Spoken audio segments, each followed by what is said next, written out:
Welcome to my channel. Be Alcantara. Merry Christmas!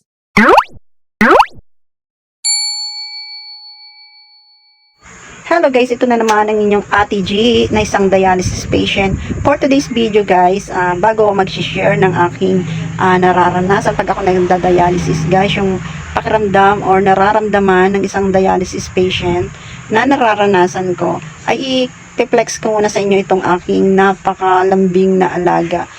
Ang pangalan niya guys ay Chibi. Bali guys, ang alaga kong ito ay hindi siya papayag talaga na matulog sa terrace. Kasi dalawa sila, yung isa nasa terrace natutulog and then siya ay talagang kailangan nasa loob at laging nasa tapat ko guys. So ito na nga guys ang mga nararamdaman ko pag ako sinasalang sa dialysis center. Bali guys, nakakaramdam ako ng ayos naman. Bali natatapos ko yung aking dialysis ng okay at walang nararamdaman na masama or mga chill or ginaw. Kaso may time din naman na nararamdaman ko yung giniginawa ko at yun, bali nagpapalagay ako ng ilaw para mainitan ako at saka yung hotbag.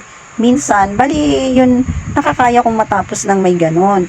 Kaya lang, minsan din nararanasan ko yung sobrang ginaw tapos hindi nga ako nag-chill.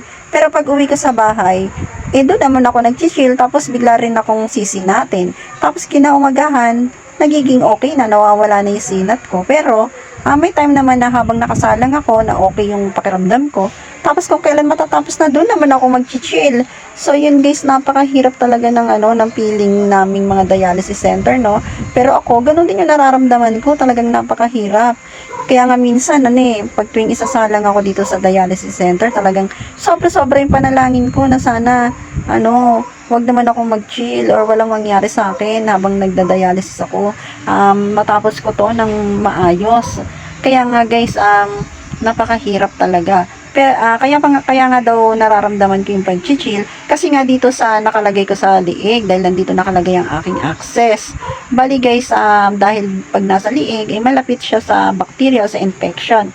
Gawa nung iba nababasa, pero ako hindi ko siya nababasa, pero alam ko na pinapawisan ako, kaya yun, talagang nasa isip ko baka nga nababasa siya ng pawis ko at baka na-infection.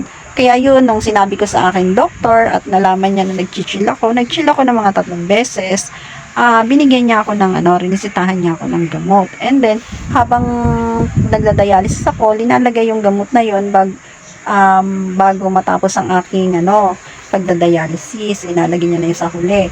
And sana mawala na. So yun guys, hanggang dito na lang. Salamat sa inyong panunood. Kaya kayo guys, ingatan nyo ang inyong katawan at ingatan ng inyong kidney. Bye-bye. At don't forget to subscribe my channel and para maging update po kayo sa aking isi-share sa inyo lagi. Bye and ingat po lagi and advance Merry Christmas and Happy New Year to all.